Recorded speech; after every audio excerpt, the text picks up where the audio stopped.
So welcome to our webinar about the Innoveg project. My name is Jean-Pierre Cohen from Arvalis, and I will chair this meeting, but not for a long time because the presentation, the technical presentation, will be made by my colleagues from all the partners of the Innoveg project.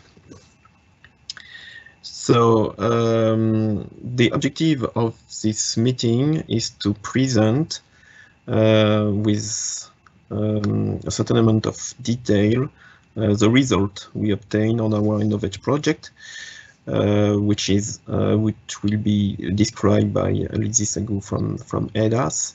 And the main purpose of our project is to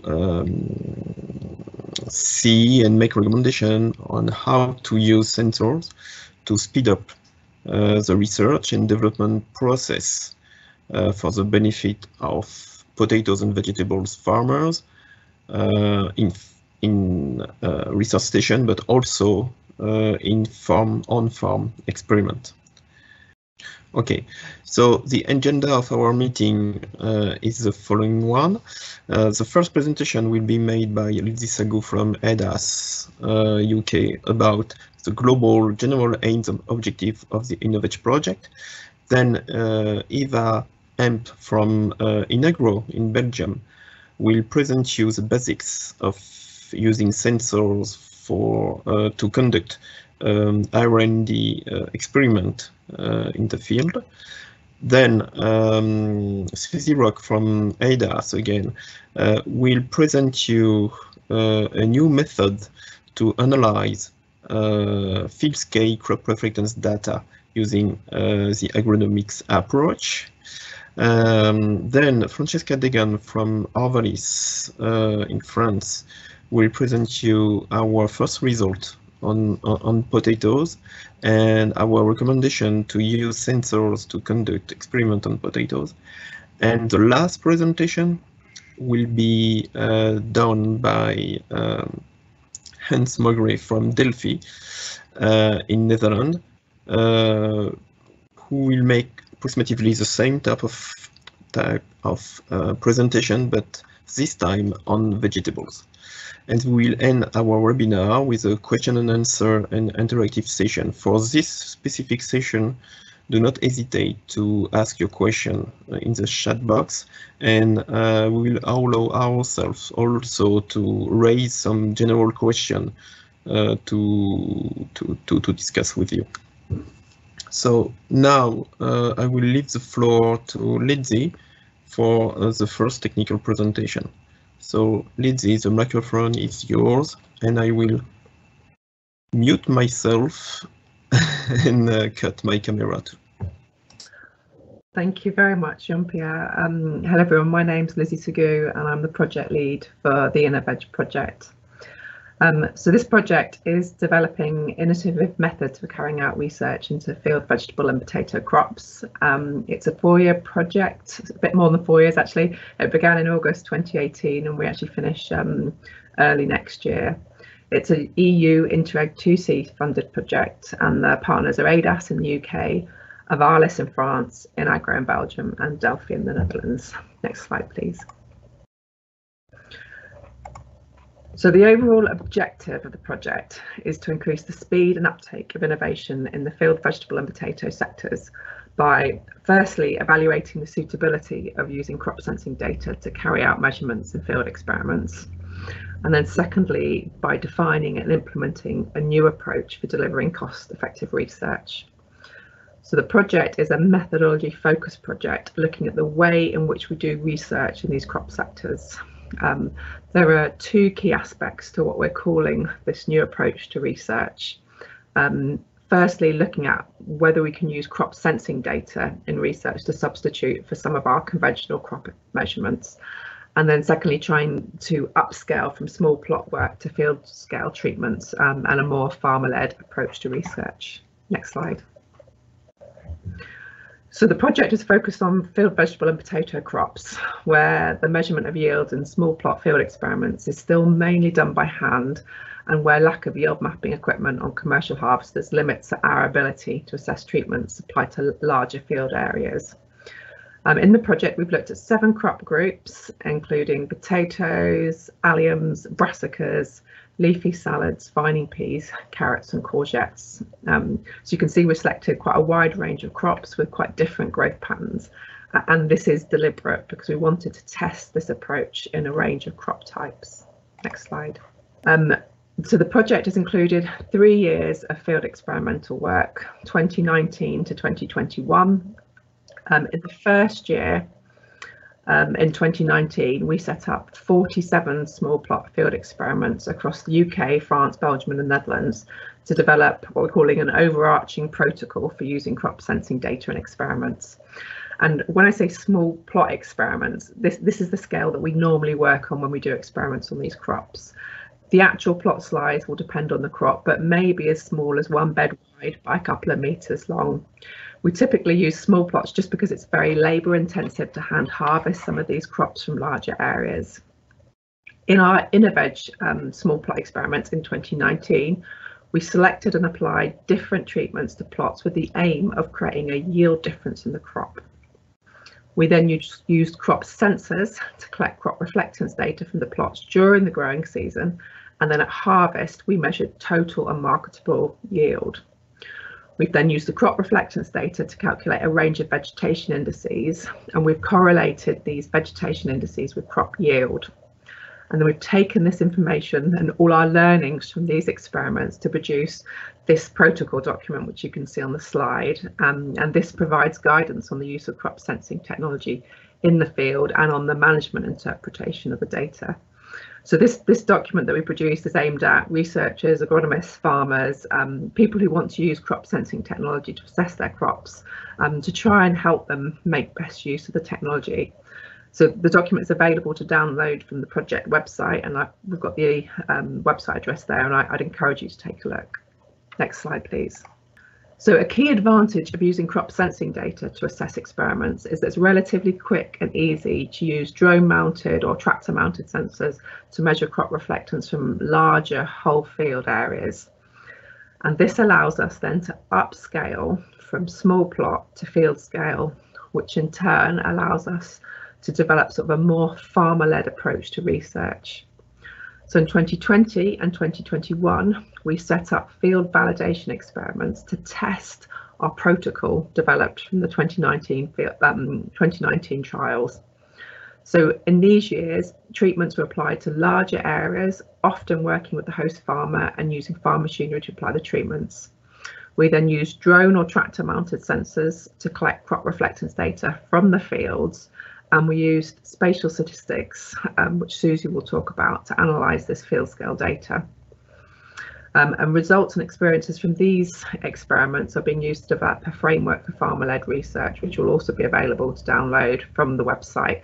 And the aim of this is to provide farmers with the information they require to set up and run these sorts of experiments themselves.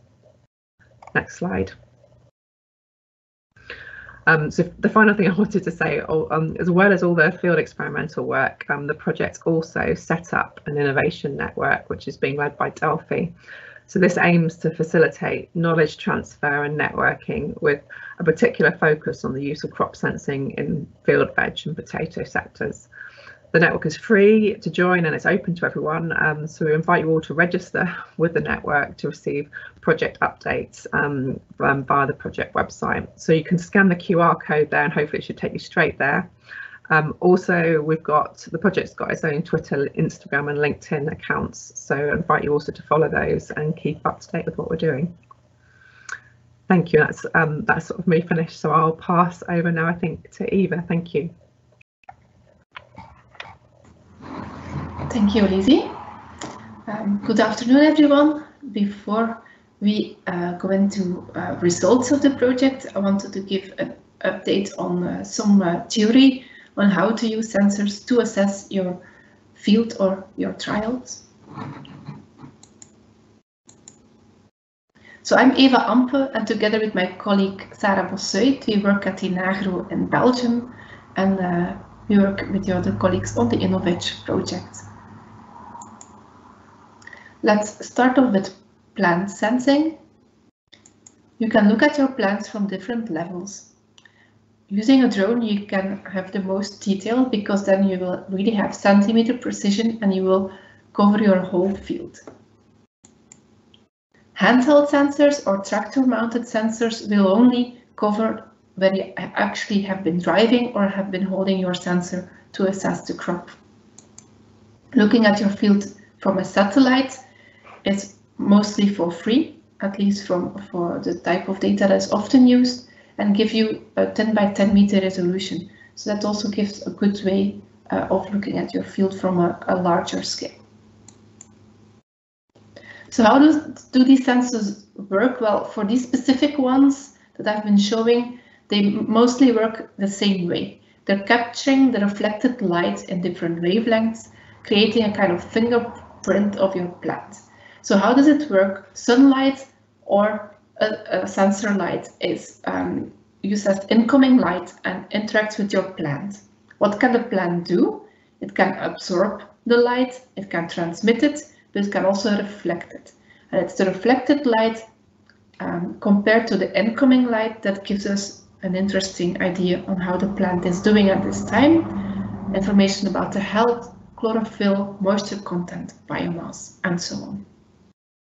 If you see the figure on the left, looking at the green line, that's how a plant looks. There's a typical spectrum from a plant, a typical fingerprint, as we say. On the x-axis, you have the wavelength, with on the left the visible. That's what we can see with our eyes. And all of the rest is the near-infrared and the mid-infrared. We actually cannot see. We can only assess using sensors. So plants will change their signal, or the signal is changed if they're healthy or when they're stressed. The green line is a healthy plant, and when you compare it to the black line, plant being stressed, you can see that the reflectance is decreasing in the near-infrared when it's stressed, so the part we cannot see. But the part that we can see with our eyes, we see that the reflectance is actually increasing. Sensors like the Mica sense, but there are many others, and the same for most used satellite images, will then focus on specific regions in the spectrum that are interesting for change and have sensors looking at those specifically. What can we do then with this data? Well, we calculate vegetation indices, and one of them is the Ndvi. It's the most well-known vegetation index, and it's using the near-infrared and the red part of the spectrum. It's actually near-infrared minus red divided by near-infrared plus red. Basically, many of these indices exist. They all focus on interesting areas in the spectrum, but they will all use different parts and do different mathematics on those values. So a practical example here is on the left you have a healthy crop, and on the right you have a stressed one. You actually see that because the decrease in the near-infrared and the increase in the red from healthy to stressed, we see a decrease in the value of the Ndvi.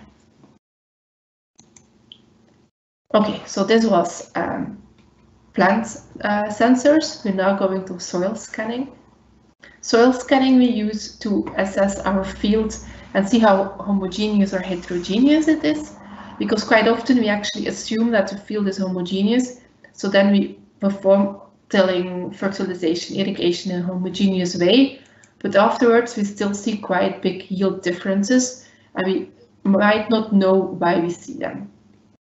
That's why we sometimes use the scanner. It's called the Veri scanner, this particular example, and it's assessing pH, so acidity, organic carbon content, and electrical conductivity independent from each other. So how does it work?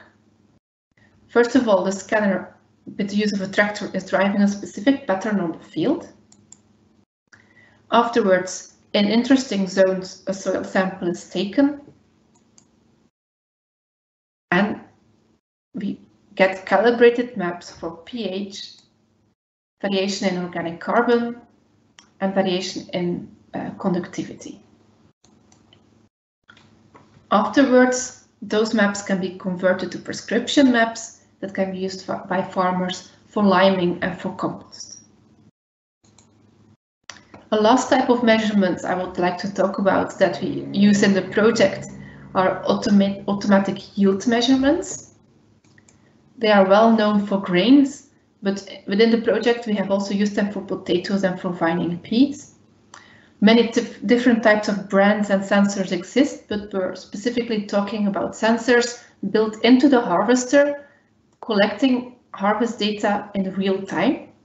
So as you see on the right, you actually get a map per square meter, what was the amount of produce that is harvested on the field. And you can also see it online during the harvest.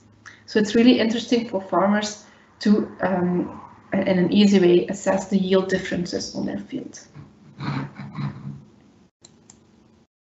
So within the Innoveg project, we gathered a lot of information and we made it easy for you. We actually put all of the information for small trials, and there will be a new protocol for the farm scale experimentation into a protocol. So the protocol contains a lot of tips and tricks on how to assess your trials, how to set up the trials, what type of sensors to use, and so on. You can scan the QR codes and you will be able to download the document for free. So what does the document give you tips on? What type of weather conditions to avoid when conducting sensor or spectral measurements at least? Practical tips on how to set up your trials, how to use drone images, for example, the placement of ground control points, which sensor to use for which type of trials, tips and tricks on the data processing chain afterwards. And we have detailed results per crop type because they're different for each type of vegetables, growing above or below the ground, for example, and so on. So you can scan the QR code and have a look. And I'll give the talk to Susie.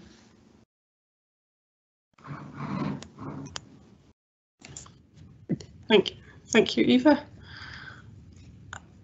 So my name is Susie Rock. I'm working with ADAS in the UK. And I'm going to talk about an approach to field scale experiments that we call agronomics. I just need someone to approve, thank you, so I can move the slides. So we started to think about on-farm experiments about 10 years ago. And we recognised that farmers have always done their own experiments, but often the trials were not done so scientifically. Perhaps there was no use of statistics, and the results often did not leave the farm. And so the rest of the industry did not hear what was found out. So we had a project from 2013 to 2017. We worked with spatial statisticians to develop new ways to model the variation within fields and account for that in order to look at the trial results within fields. And we developed new statistics and new software to deal with yield map data. So all of this development was for cereals, for wheat to start with. But the approach that we developed can also be used for other spatial data, for drone and for satellite data, which is useful for the field vegetables. I said that to begin with, we used this agronomics approach to trials on cereal crops. But since then, we've used it on oilseed rape, and on peas and beans, on forage crops, and on the vegetable crops that I'll talk about today.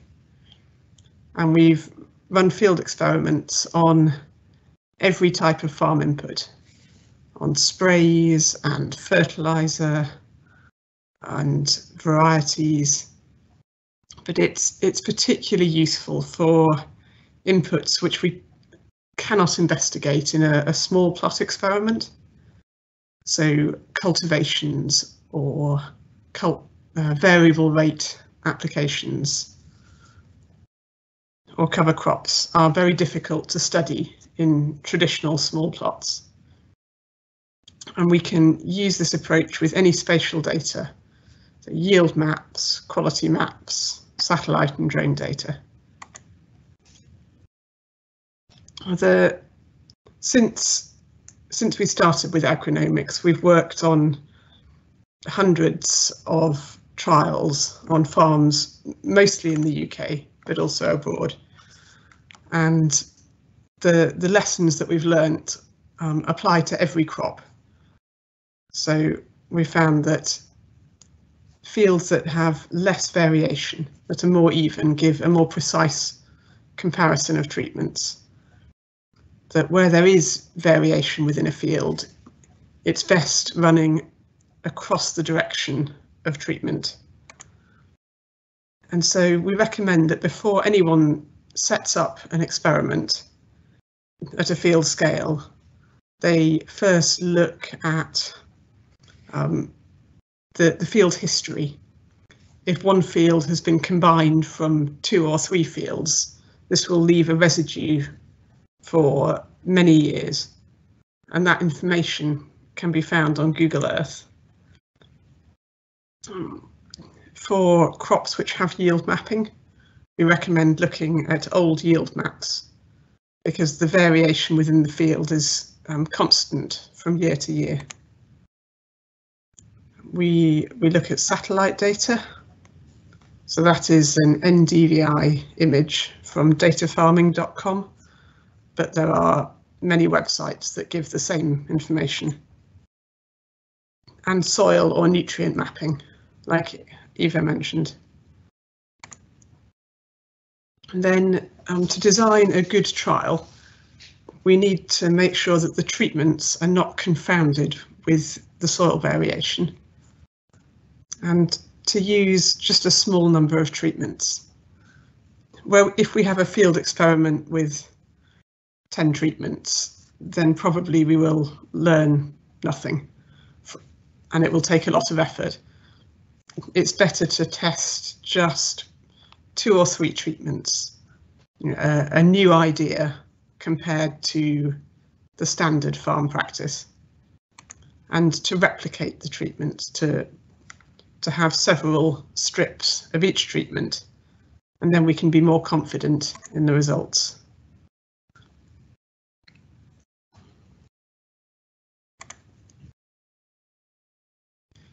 So I have 2 examples of experiments from the Innoveg project. This experiment is in vining peas, and we had 5 fertilizer treatments, each 36 meters wide. And this experiment was set up by the host farm, HMC Peas.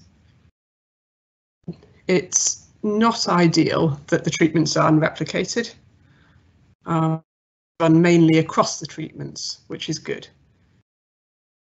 And so we've looked at pictures of previous crops to understand the variation that was present before the trial started. The trial was then scanned with 3 drone flights, and they all showed the same pattern of underlying variation that was present before the trial started. But also you can see that the 2 treatments on the west side of the field have lower Ndvi, so that's a clear treatment effect. And the 2 drone flights in June measured reflectance at 5 wavelengths, so that we could calculate 7 different vegetation indices. The trial also included 20 validation plots, small 2 meters by 4 meter plots where we sampled the whole crop to measure yield.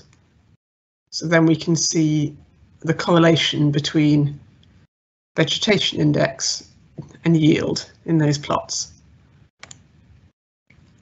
So these values in the table are R-squared values, correlations. So if a value is 1, that is a perfect correlation between yield and the remote sensing data. And these are very good correlations.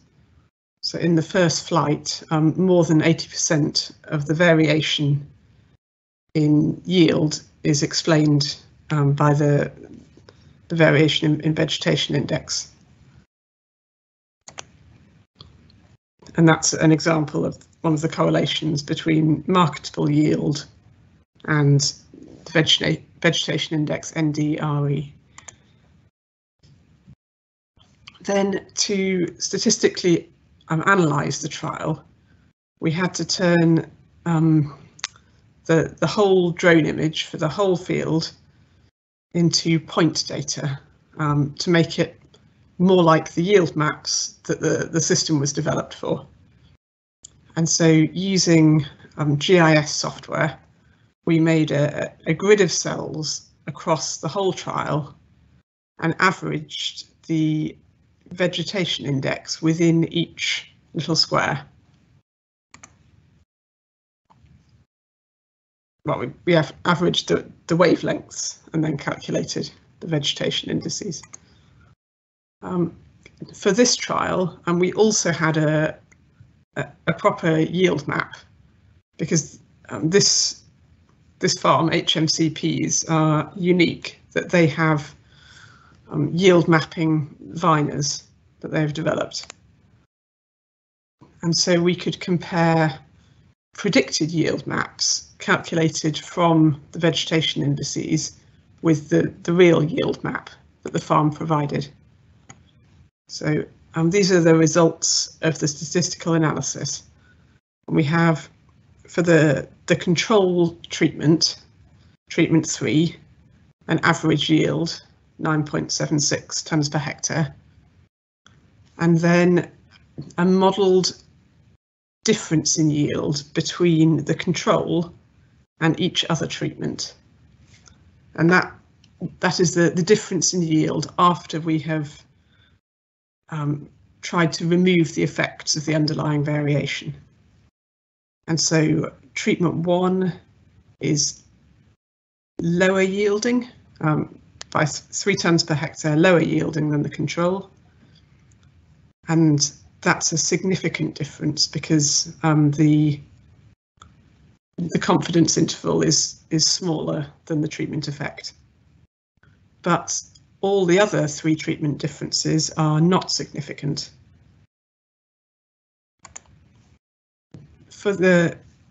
We made predicted yield maps using 2 different vegetation indices. That should be NDRE and NDVI. I'm sorry, there is a mistake on the slide. And you can see that the treatment effects that we found are very similar. So we get almost the same results working with remote sensing data that we do with the real yield map. But the results of these predicted yields are much more precise. The confidence interval is much smaller. And so if we didn't have the yield map, as on most farms we wouldn't, we can actually get a better and more useful result working with the drone data. So on the left we have the yield map after we have cleaned the data. You can see it has some little gaps where bad data has been removed. And then 2 predicted yield maps that are coloured on the same scale.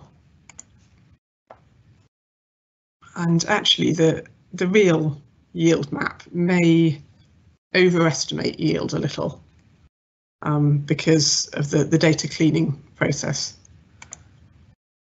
The Ndvi map is underestimating yield in this best part of the field. In the south of the field, where the crop is best, Ndvi cannot recognise that, because once the canopy is completely green and completely full, it's difficult to detect differences. Whereas with the NDRE, the index doesn't saturate as much, and so this is the closest to the proper yield map.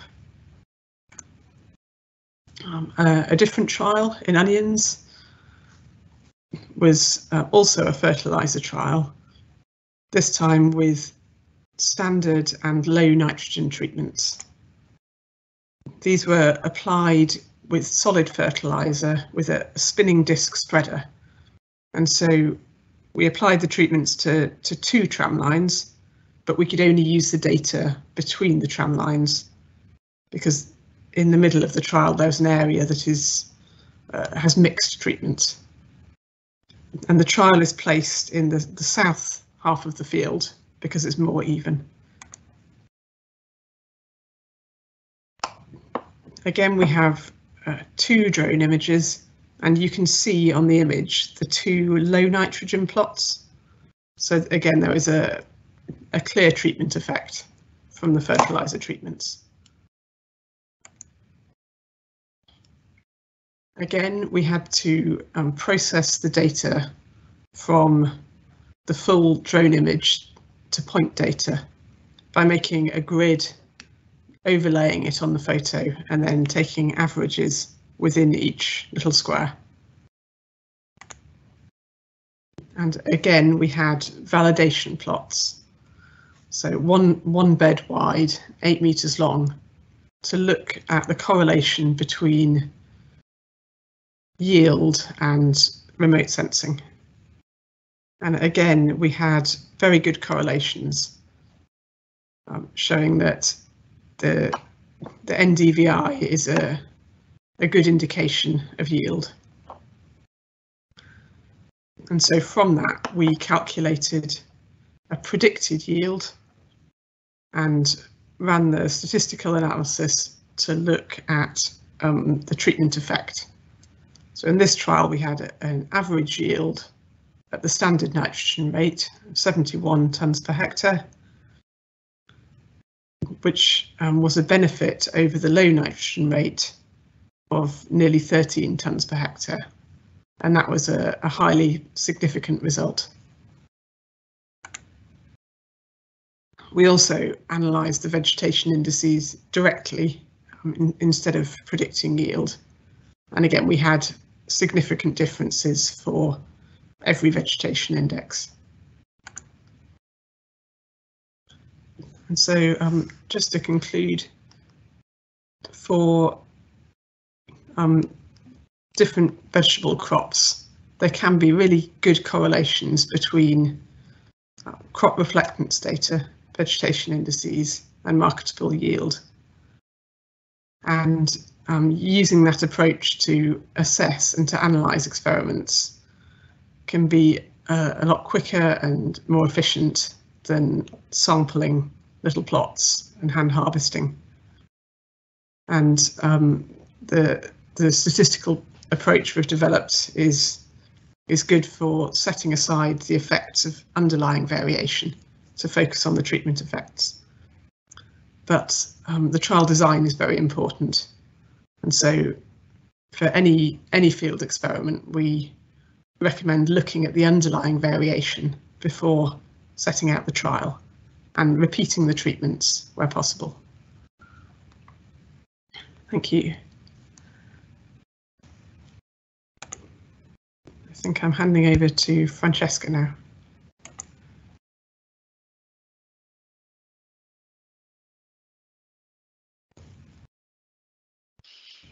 Good afternoon, everyone. I am Francesca Degan, fertilization potato engineer at Arvalis. This presentation is about potatoes results and recommendation for sensor use. At first, we present detailed potato trial results, and then we address first conclusions about the most significant results and how to use sensor in potato trials. The aim of the trials was to identify the characteristic traits of different treatments correlated with vegetation indices measured by high throughput field phenotyping tools. We have three hypotheses.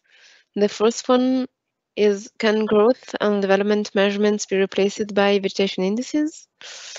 At which stages of the crop cycle are the vegetation indices best correlated with the agronomical variables? And the last one is, are those vegetation indices robust enough to be used in farmers' fields, such as the decision support tools or for on-farm experiment?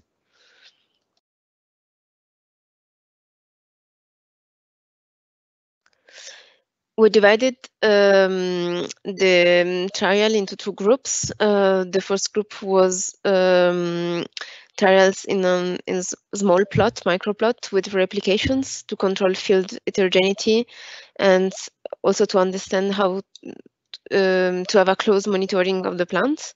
And the second group of the trials was to work package 2 trials. So we carried out trials in farmer strip to assess the robustness of vegetation indices for field scale use, as Susie shown you. In the trial network, there are 26 potato trials, as you can see on the map, and the research treatment main topics are 4: cultivar evaluations and also interactions between cultivar and nitrogen rates, fertilization evaluation and nitrogen strategies, drip irrigation, and planting distances according with the tuber size.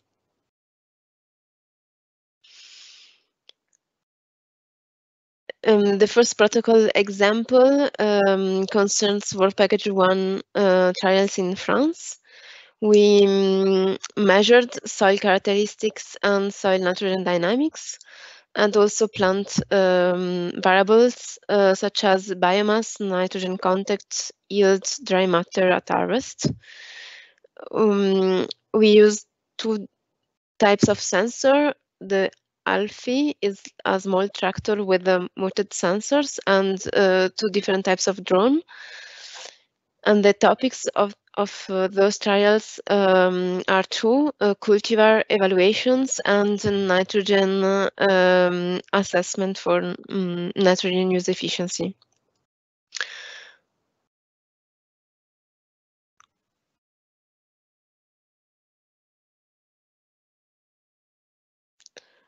The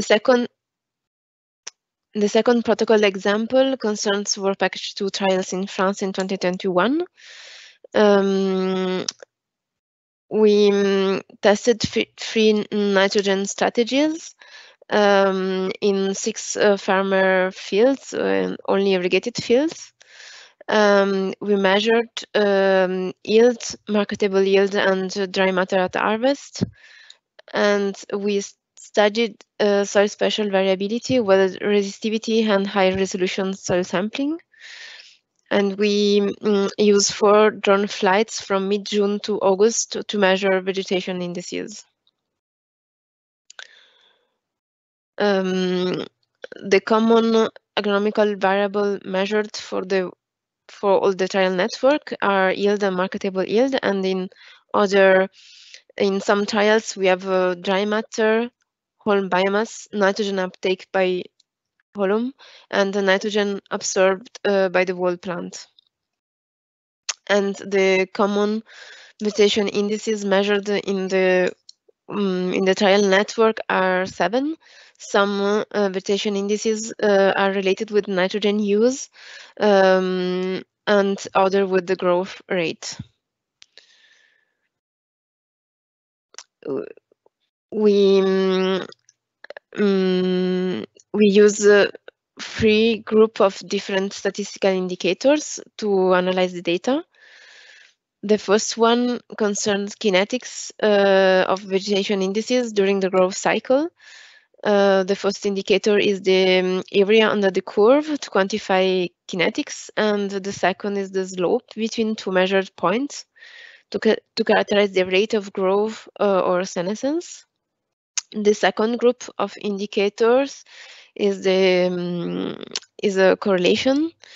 Also, we use the Spearman correlation indicator, and if the indicator is close to 1, the 2 variables are related. And the third group of indicators concern adjustment quality and model performances. And for example, we use the root mean square error, and this is an indicator of accuracy. And the smaller is the root mean square error, the better is the fit. I will show you 2 result examples and then 2 other results with all the trial network. The first example concerns work package 1 trial in France for cultivar evaluations. You have in the plot the 3 years on the column. On the rows, you have the vegetation indices, and the colors are different treatments. The variance analysis shows that there is a significant effect of nitrogen and cultivars on yield. And the Spearman correlation between area under the curve of vegetation indices and agronomical variables show that there is quite well correlation with the vegetation indices, and the differences between varieties between the cultivars are higher in limiting conditions here. For example, the second here. The second example concerns work package 2 trials in France in 2021, and the topic of the trial was nitrogen timing and rate. In the plot, you have on the column the 6 different trials. On the lines, vegetation indices, and the colors of the graph are the 3 treatments. Variance analyses show that there is low significance of nitrogen treatment in 2021 for that protocol, and the Spearman correlation between area under the curve of the vegetation indices and agronomical variable show that some agronomic variables are very well correlated with the vegetation indices, but yes, it's quite related also with the variance analysis, where we couldn't find really strong statistical significance between the treatment and the yield.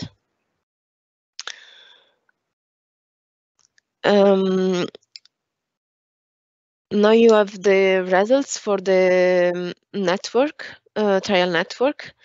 So here you have the Spearman correlation frequency for 5 vegetation indices, and for different days after planting classes.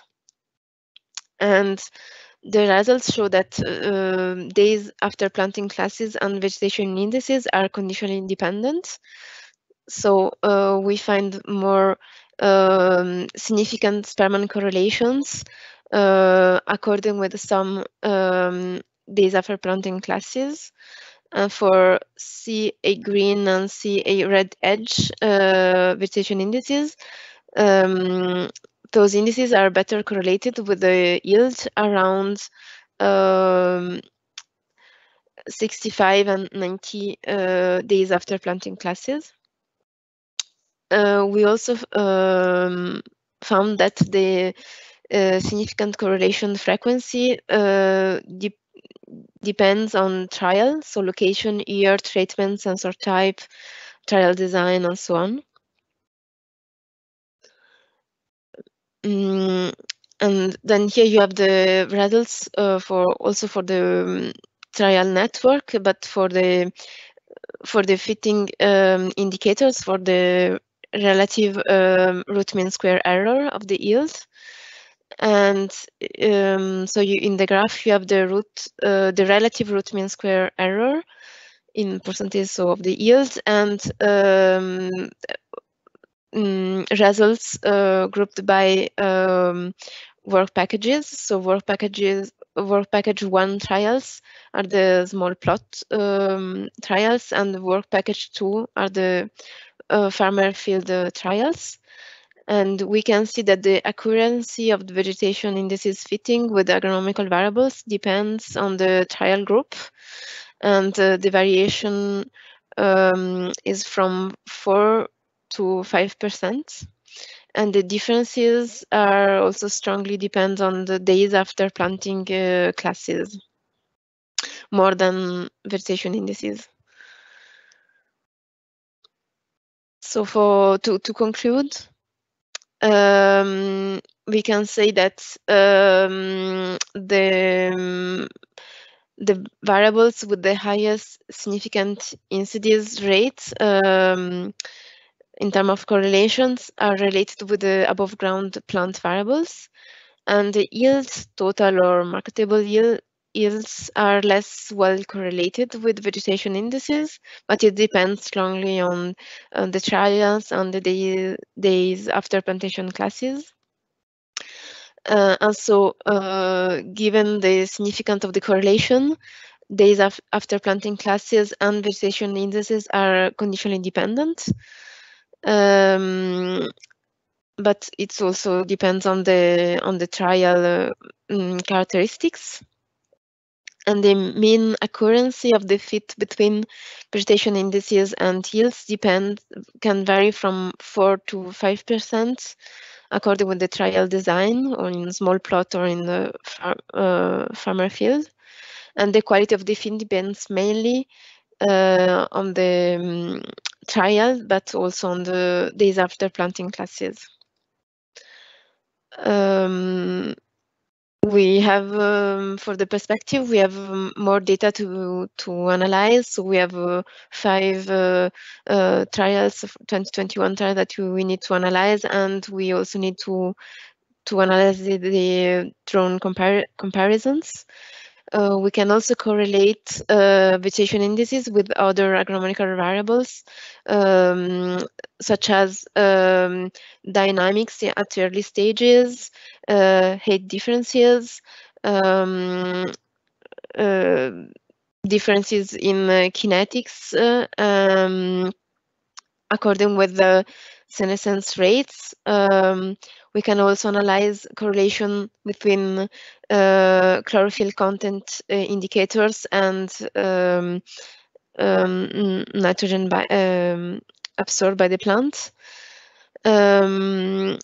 We can also analyze more deeply the soil properties and the spatial heterogeneity to better understand why in some trials we couldn't find good correlations.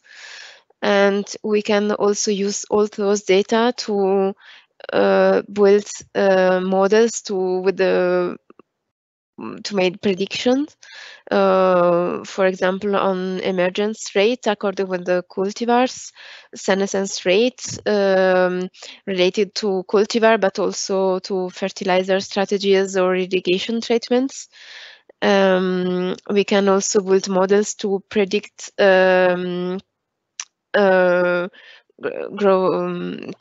nitrogen use efficiency at some growth stages.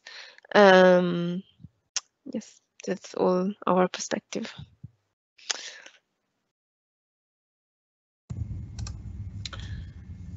Okay, thank you, Francesca.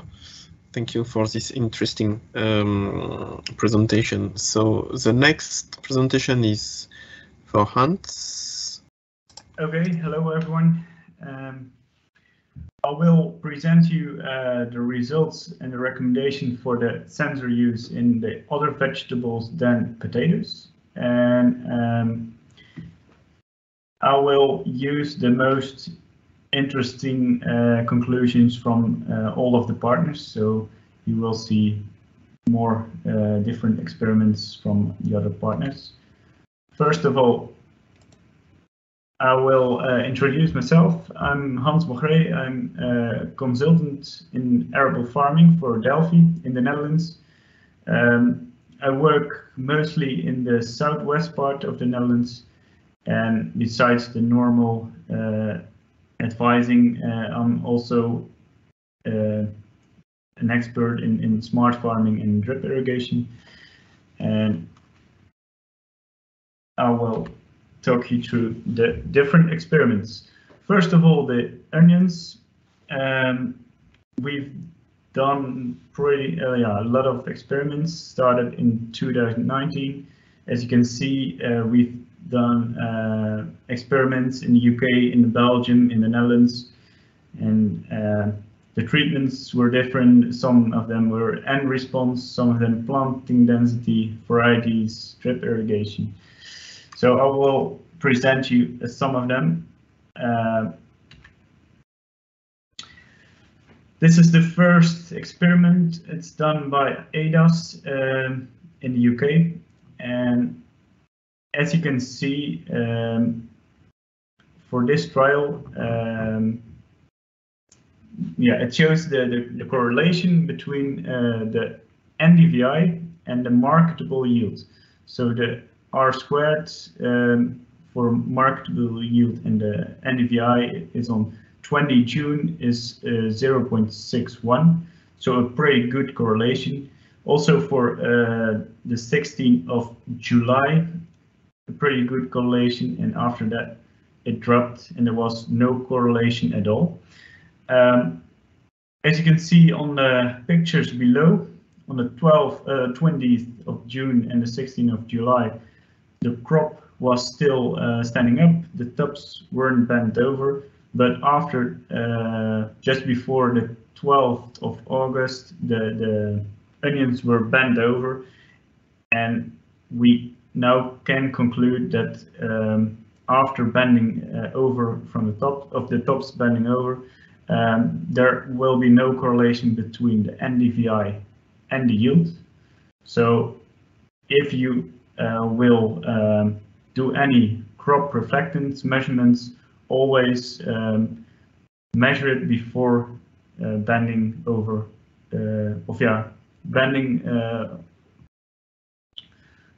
only measure it until the top started to bend over. And the next one, you already saw this slide in Susie's presentation. What I would like to mention is that you can see the light spots. Maybe I can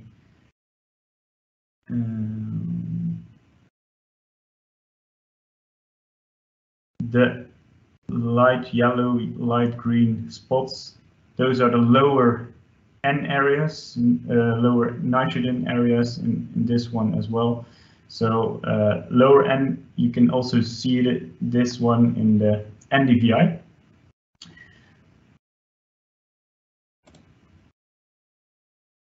From those 4 big plots with the treatments, they made 12 yield validation plots, so 3 plots per big plot, and they have harvested it and measured it for each plot with 1 bed times 8 meters.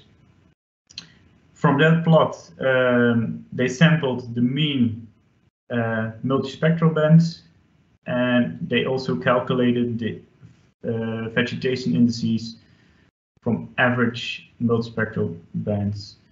And those bands, or the the correlated VIs with the marketable yield.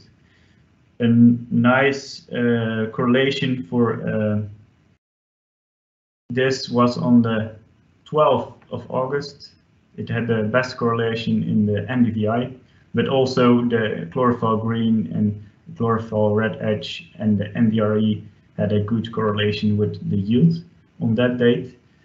And what pretty unlikely for other crops, the Ndvi did not saturate in the onions. As you can see on the distribution curve on top, it was, the higher the Ndvi, the higher the marketable yield. So no saturation in the Ndvi for onions. Very nice conclusion from this trial. Then we'll go to the carrots. Those carrot experiments have been done in the UK and Belgium. A part of them, mostly in the UK, they looked at the field variability, so no real trial setup, but they looked at the variability in the fields, and Belgium made some experiments with varieties and seed density. This is one slide about the experiment in Woodbridge. It's in the UK, and they looked at the field variability, and they picked some places within the field with thin and thicker looking crops. And as you can see in the picture, each plot, they harvested it, and the yield is in the picture. And the yield was varied from 18 to 75 tons per hectare, so a very big difference. And those yield is correlated or calculated between the different vegetation indices. And as you can see, there's a reasonable correlation between the yield and the vegetation indices, especially at the 27th of June, so later in the season and just before harvest. This field was harvested on the 2nd of July, just before the harvesting. There was a good correlation between the Ndvi and the yield. Also at other experiments we saw the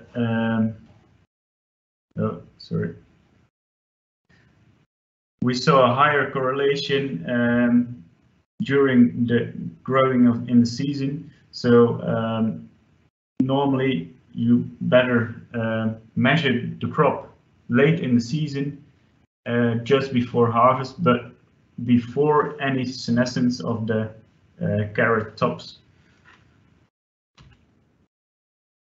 After that, we go to the vining peas, a specific crop. So only the UK has done some experiments with the vining peas in 2019, 20, and 21. And in almost all experiments, they saw a good relationship between the vegetation indice and the marketable yield. And the best correlation was during full flower. So then you had the best correlation, and it's about 2 weeks before harvest. The first flight was on the 9th of June, and the second flight was just before harvest, and that was on the 25th of June. And the highest correlation was with the Ndvi and the chlorophyll red edge in the yield. Then I will conclude everything in the overall conclusion for the vegetables. First of all, it's very important to collect crop reflectance data on a sunny day with no clouds. So you had a constant level of light coming in. Is that not possible? Try to choose a day when the variation in light is minimal. So it can be very cloudy or dark, but it has to be pretty constant. When it's sunny, it's the best to collect crop reflectance data within 2 to 3 hours of solar noon. So on midday to have at least the less as possible of shadow. And I think the most important one, choose the right crop stage to collect the crop reflectance data. For onions, it will be before the tops bend over. For carrots, it will be close before harvest, but before any senescence of the carrot tops. And for vining peas, it's in full flowering, and that will be about 2 weeks before harvest. And of course, use the protocol on our website. You can use the QR code and they direct you to the website. That was my presentation. Now we'll give the stage to Jean-Pierre. Okay, thank you, Hans. Great presentation. Okay, so thank you for being connected in this to this meeting. Lydie, do you want to add a word as a conclusion, as you are the project leader? And thank you, Jean-Pierre and Avalis, for hosting the webinar, and thank you for everyone for joining. So if you haven't already, please do visit the project website and register, and that way we can keep you updated with any meetings or other events that we will host. As Jean-Pierre said, we really hope that we can do things in person this year. It would be great to get out and have some farm meetings in each of the countries, so hopefully see you there. Thanks, Jean-Pierre. Perfect, thank you, Lydie. So have a good day, everyone, and see you, I hope, in another opportunity to discuss our project in your life, I hope. Bye-bye. Thank you.